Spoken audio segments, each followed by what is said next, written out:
Sungguh-sungguh Allah sangat ridho ketika seorang hamba itu makan.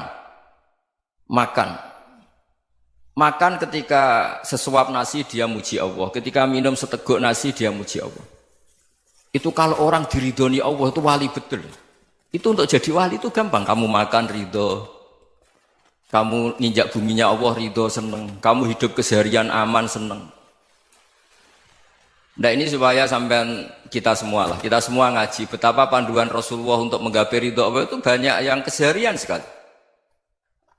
Saking kesehariannya banyak dalam hadis dan itu sahih. Nabi menyebut hal-hal yang keseharian. Hatta ma tas'alu fi imra'atika. Kamu punya uang, kemudian istri kamu bisa makan, itu ibadah. Bahkan sebagian ibadah itu dicontohkan Nabi yang akhirnya diprotes sahabat. Yaitu wa fi buti ahadikum sedekah. Kamu menggauli istri kamu itu ya sedekah. Sampai sahabat bilang yang benar ya Rasulullah. Ayati ahaduna syahwatahu wa huwa lahu ajrun. Masa urusan biologis, urusan syahwat kemudian dia dapat pahala. Nabi menjawab, alaysa lawadu'aha fi haramin akana alaihi wisrun. Bagaimana kalau dia meletakkan ke yang tidak benar, itu kan dosa. Nah, hal-hal seperti ini yang saya ingin teman-teman semua. Saya juga agak ingin ngaji demi Anda juga agak ingin. Itu dosa sekali ngaji kok, pesanan kelompok tertentu itu enggak boleh. Islam itu untuk semua, jadi ya cuma karena di depan saya jenengan ya seakan-akan jenengan korbannya. Itu ada ilmunya dalam usul fikih itu. Jadi orang itu harus ngaji usul fikih. Nama yang disebut, mungkin Mas Sufyan masih ingat zaman ngaji usul fikih. Nama yang disebut itu tidak jaminan sebagai prioritas perintah. Jadi misalnya gini, kebetulan yang di depan Nabi itu Abu Dzar. Nabi ya bilang, ya Abu Dzarin ini uhibbuka misalnya, atau ya Mu'ad ini muhibbuka, atau ya Abu Hurairah ini uhibbuka misalnya. Banyaklah riwayat yang Nabi nyebut ya Abu Dzarin, ya Mu'ad, ya Abu Hurairah. Kemudian misalnya Nabi meneruskan khitab, ini uhibbuka, saya mencintai kamu, fakul dubur sholatin, atau sebagian riwayat disebut falatadaan la dubura kulli sholatin, Allahumma inni ala dzikrika wa syukrika wa husni ibadatik. Saya mencintai kamu, siapa saja, Mu'ad bisa, Abu Dzar bisa siapa. Saya mencintai kamu, mohon kalau habis sholat kamu jangan lupa wiridan Allahumma inni ala dzikrika wa syukrika wa husni ibadatik. Ya Allah, tolong kami permudah supaya mudah ingat Engkau. Anda tidak bisa mentang-mentang, wong nama saya Parmin, nama saya Purnomo, itu yang diperintahkan Mu'ad misalnya. Jadi yang disebut satu, tapi khitab itu untuk siapa saja. Saya teruskan. Jadi saya mohon semua kita melakukan kebaikan itu, kalau dalam kaidah fikih disebut al-yakin la yuzalu bisyak. Banyak kebaikan yang kebenarannya itu 100%. Tidak punya efek samping ke pihak lain, ke kelompok lain, ke komunitas lain. Itu tadi misalnya Anda makan, dan itu murah sekali, hanya butuh satu piring. Setiap punyaan kamu muji Allah, setiap minum kamu muji Allah. Itu redaksinya Rasulullah SAW disebut, Allah sangat ridho ketika seorang hamba makan, kemudian dia memuji Allah. Atau minum, kemudian dia muji Allah. Logikanya gampang, negara seperti ini yang kamu harapkan bentuknya kayak apa, mertua, ipar, komunitas, tetangga, itu nyata terjadi itu kan belum pasti. Sementara yang mesti terjadi adalah kamu butuh makan, kalau tidak mati. Butuh minum, kalau tidak mati. Butuh bumi yang nyaman ditempati, kalau tidak kita juga mati. Sebab itu Allah kalau menyebut nikmatnya itu hal-hal yang keseharian. Alladzi at'amahum min ju'. Allah itu siapa? Allah itu yang menciptakan kamu bisa makan. Tidak berlebihan, Allah itu yang menciptakan kondisi sosial itu ideal. Zaman Nabi itu ya ada orang munafik. Orang-orang pilihan Allah itu juga diuji orang sekelilingnya yang macam-macam. Semua diuji sesuai konteks zaman dan waktu. Nah, tapi ada ibadah-ibadah yang selalu disarankan Nabi. Sampai Nabi itu pernah ditanya, ayul islami khairun ya Rasulullah, Islam terbaik itu gimana? Jawaban Nabi itu unik. It'amut to'am. Islam terbaik itu ya makan-makan, santai-santai. Ketika Allah menyebut beberapa kebaikan, falak tahamal akobah, wa ma adrokan apa? Mal akobah. Terusannya apa? Fakku rokobah. Terusannya apa? Au it'amun fiyaumin di masubaya. Atau acara makan-makan itu juga Islam. Kenapa? Ya bayangkan kalau tidak ada makanan, kita mati kan? Kondisi sosial tidak ideal itu Anda masih gak apa-apa. Tapi kalau Anda tidak makan, Anda tidak minum, Kamu punya istri cerewet masih bisa hidup, punya mertua cerewet masih bisa hidup. Tapi kalau tidak makan bisa mati. Berarti penting mana istri sama makan? Penting mana? Makan. Semoga istri Anda dengar, nanti kamu disuruh makan tapi pulang deh. Itu kalau dibahasakan makan masih memahami. Penting mana nasi satu piring dengan istri. Nggak ada nasi mati, nggak ada istri belum mati. Penting mana? Gak berani jawab kan? Nah, ternyata Anda ada garang kan di depan istri. Jadi saya mohonlah, mungkin Mas Sufyan Sauri tadi yang bisa bantulah. Teman-teman tuh ngaji yang keseharian saja. Karena kita nyari ridha Allah itu berdasar firman Allah. Dan firman Allah itu menyebut keseharian tuh riang, gampang. Yaitu tadi misalnya wa min ayatihi manamukum bil laili wan nahar. Termasuk ayat-ayat Allah itu kamu tidur. Maka dulu itu ada guyonan, ada tokoh Mu'tazilah, kelompok dalam Islam yang berpikir manusia itu bisa menentukan ikhtiarnya sendiri. Karena saya bisa duduk, ingin berdiri, berdiri.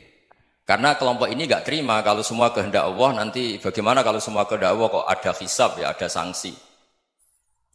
Lucunya itu dia akhirnya, ini cerita ya, mencintai seorang perempuan, cantik sekali. Dan itu dia menjadi ahli sunnah itu oleh hal-hal yang sepele.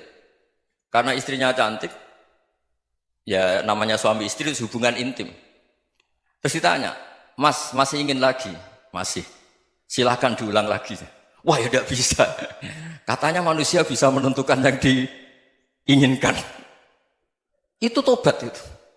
Itu nggak bisa ditobatkan Mas Sufyan Ats-Tsauri. Orang cantik yang mudah nobatkan orang itu orang cantik. Segampang itu. Akhirnya kita tahu, makanya kalau dalam kitab Hikam itu disebut al-aqil mayyakul madza yaf'alu wa hubi wal ghafil mayyakul madza af'al. Orang yang punya akal karena sadar ini wilayah Allah, semua milik Tuhan. Itu dia tiap hari berpikir, besok Allah akan melakukan apa terhadap dunia ini. Kamu merencanakan sesuatu mau plesir, ternyata gempa. Mau wisata ke Rusia, ternyata perang. Kamu tidak pernah tahu apa yang akan terjadi besok. Wa ma tadri nafsum madza taksibu ghadan. Tapi anda semua kita ini sering punya jadwal permanen. Makanya saya kalau diundang siapa saja, sana takdir. Yang jelas Gus ini acara penting. Ya masih acara penting nak pangeran ngersakno piye? Kowe ape dadi pangeran? Kamu kok mau jadi Tuhan? Itu kadang ya kiai. Penting Gus acara ini jenengan harus memastikan bisa. Loh kamu itu yang ngajarin tauhid, sesuatu itu biadillah kok bilang-bilang apa pasti. Kalau saya terus tak tobatkan kamu kata saya. Ya kalau gitu Gus bilang insya Allah. Wah itu hati saya, fisik saya, roh saya sudah bilang insya Allah. Tidak usah kamu latih kata saya. Nah hal-hal tauhid keseharian itu gampang sebetulnya. Wal ghafil yaqulu madza af'al. Tapi orang yang lupa Allah dia setiap hari bilang besok apa? Kita bisa melakukan apa? Seakan-akan dia itu aktor, dia penting, dia subjek permanen, dia. Padahal kita ini hanya objek kehendak Allah Subhanahu wa taala. Karena kita yakin sesuatu yang terjadi di alam raya ini kita tidak bisa apa-apa. Makanya saya sering ngaji, sering bilang saya. Ketika Anda mensifati Allah, Dia yang menghidupkan. Sudah itu tanamkan sehingga ketika kita mati santai saja. Kenapa santai? Allah punya cara menghidupkan kita. Zaman kita hidup juga gak tahu caranya ngelola jantung, ngelola paru-paru. Kamu juga gak tahu ngelola oksigen yang tidak beracun, tidak mengandung polusi. Tahu-tahu hidup. Gak ingin tua ya tahu-tahu tua, gak ingin mati tahu-tahu mati. Selama ini kita hidup juga gak tahu apa sebetulnya. Hanya gaya tok, punya jadwal, punya planning. Kalau kamu bisa menentukan pilihan Anda, pasti Anda istrinya cantik, 4 neriman semua, qanaah semua. Nyatanya enggak kan? Ada 1 jelek, cerewet. Wah itu kan, nyatanya enggak bisa apa-apa Anda kan? Dan kamu bawa mati lagi. Itu kan, istri Anda juga gitu, punya keinginan, punya suami yang ganteng, yang jabat, yang neriman, yang enggak poligami. Ya enggak kesampaian juga. Kalau kita ngitung tingkat kegagalan kita itu gagal terus. Ya kan? Nah, terus ingat Allah, madza yaf'alu wa bi. Orang yang punya akal selalu berpikir Allah itu menghendaki apa terhadap saya. Lalu sama-sama orang melihat orang yang serius. Itu kata Anda itu pemikir berat, serius. Senang punya tokoh yang merengut tuh, karena kamu anggap serius. Tapi sebagian orang anggap orang yang serius itu wong merengut, wong masam, wong muka kok ditekuk. Jadi sama itu hati ya muqallibal qulub tsabbit qalbi ala dini, karena kita enggak tahu cara berpikir kita tentang orang lain, tentang sekeliling kita. Misalnya kita orang baik yang jenis ngurmat fakir miskin. Ada orang bangun masjid mewah itu janggal. Apa artinya masjid mewah kalau banyak orang kelaparan? Tapi kalau yang jenis pendidikan, apa artinya masjid mewah kalau tidak bisa ngaji? Nanti yang jenis infrastruktur, apa artinya ini kalau semuanya punya sudut pandang yang berbeda-beda. Dan Islam mengapresiasi semua kebaikan. Tapi katakan semua kebaikan itu adalah kehendak Allah Subhanahu wa taala. Karena apapun baik Anda itu pakai fasilitas yang diberikan oleh Allah Subhanahu wa taala. Sehingga ini yang disebut qulillah tsumma darhum fi khawdihim yal'abun. Ya kembali tadi ke tema-tema bahwa keseharian Anda ini sudah Islami. Saat Anda tidak bisa melakukan apa saja. Saya sering ada jenazah, biasanya kalau tetangga meninggal saya sering disuruh ngelepas. Saya bilang orang ini baik. Karena sering ngelamun di rumah, sering nganggur di rumah. Ditanya sama anaknya, kenapa Gus nganggur baik? Ya kalau dia nganggur artinya juga agak berbuat sesuatu yang maksiat kan?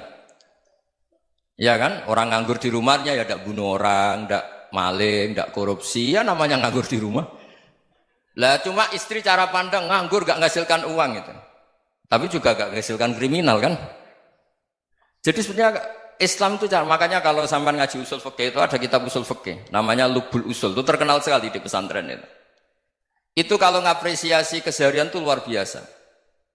Izma min mubahin illa wa yatahaqqaqu bihi tarku haramimma. Karena keseharian yang mubah saat Anda lakukan itu ada kehebatan yang luar biasa, yaitu meninggalkan haram. Makanya dulu banyak orang-orang alim ketemu temannya itu guyon sampai semalaman. Itu biasanya yang semangat Islam itu kiai kok tidak tahajud, kiai kok tidak witir. Orang yang sedang mapan uangnya banyak, malam itu tidak kelayaban itu sudah luar biasa. Melawan nafsu supaya tidak maksiat itu sudah luar biasa. Supaya lupa guyon sama temannya semalaman sampai subuh.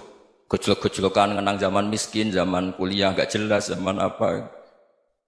Melihatnya jangan takut tahajud. Seperti ini meninggalkan tahajud, tapi meninggalnya ini talqul muharramat. Jadi kayak apa hebatnya? Sehingga Imam Ghazali punya riwayat yang agak unik. Hatta takuna ibadatu akhiri hadil ummah iku an-naum. Sehingga suatu saat ibadah terbaik umat ini itu tidur. Itu kan riwayat kontroversi. Ketika Imam Ghazali tanya, kenapa iya? Kenapa kamu mulai keluar dari rumah itu sudah banyak maksiat? Melihat perempuan yang enggak mahram, melihat fenomena. Tapi kalau kamu tidur itu enggak melihat apa-apa. Tapi juga kamu jangan nganggap tidur itu ibadah betul. Saatnya melakukan fardhu ain malah masih tidur. Tapi itu sudut pandang yang menjadikan kita Islam itu gampang. Jadi saat Anda tidak bisa aktivitas apa-apa, misalnya ada beberapa orang yang lumpuh. Lumpuh itu memang nggak bisa Jumatan, nggak bisa ibadah, tapi dia juga nggak bisa maksiat. Tidur itu memang Anda saat itu tidak bisa tahajud, tidak bisa witir, tapi saat itu ada zina, ada maling, tidak gosipkan orang, tidak bully orang, tidak menanamkan kebencian, tidak hasud. Sehingga tidur menurut Allah Ta'ala wa min ayatihi manamukum billaili apa?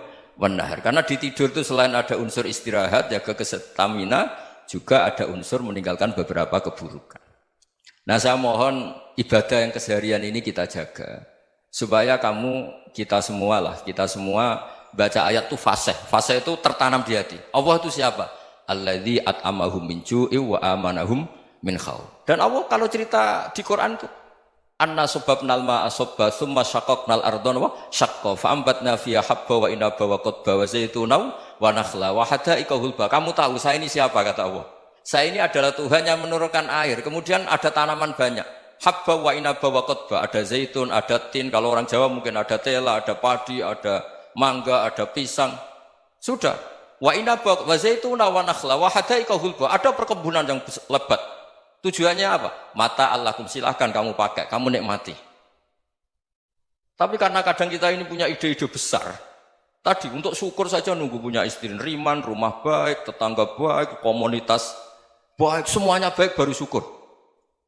Lama-lama nanti ada di surga, syukurnya nunggu surga paling kelas A. Itu sudah ada yang menghuni Rasulullah, kamu nggak boleh di situ.